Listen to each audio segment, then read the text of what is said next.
కారం గ్రామంలో స్వతంత్ర అభ్యర్థిగా అదేవిధంగా ఎన్నికల్లో స్థానిక సర్పంచ్ ఎన్నికల్లో ఉంగరం గుర్తు రావడం జరిగింది.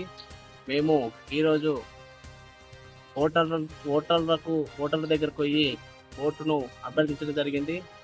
అదేవిధంగా మేము ఫ్యూచర్లో గ్రామంలో ఉన్నట్టి సమస్యలు కానీ, గ్రామంలో ఇదివరకు మిగిలిపోయిన సమస్యలు కానీ, గ్రామంలో ఎటువంటి అభివృద్ధి నోచుకోలేదు ఇప్పటి వరకు.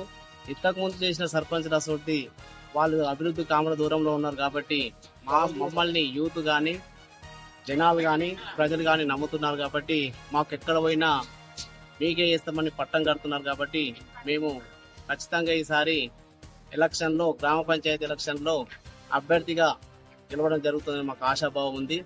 అదేవిధంగా ఇప్పటి వరకు జరిగిన ఎలక్షన్లో ఒక ఎత్తు, ఇప్పుడు ఒక ఎత్తు. జనరల్ స్థానంలో మేము నిలబడడం కాబట్టి యూత్ అంతా మాకు సపోర్ట్ చేస్తుంది. మేమందరము జనాలకు ఈ ఓటు అడిగితే మంచి రెస్పాన్స్ వస్తుంది.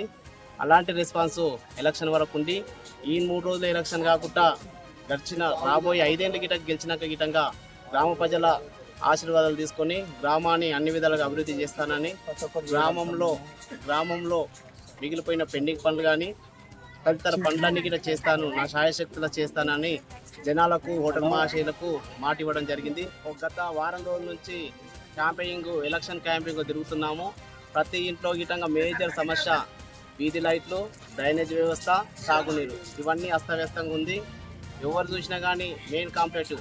వాస్తవానికి ఇవి మౌలిక వసతులు అంటారు, ప్రాథమిక అవసరాలు ఇవి. తాగి నీరు కానీ, మోరీ డ్రైనేజ్ వ్యవస్థ కానీ, వీధి లైట్లు కానీ స్వాతంత్రం వచ్చిన నుంచి గిట్టంగా ఇవి ప్రాథమిక అవసరాలు. అసోటి అవసరాలు ఇప్పటికీ తీరలేదు మల్కారం గ్రామంలో అంటే విడ్డూరంగా ఉంది.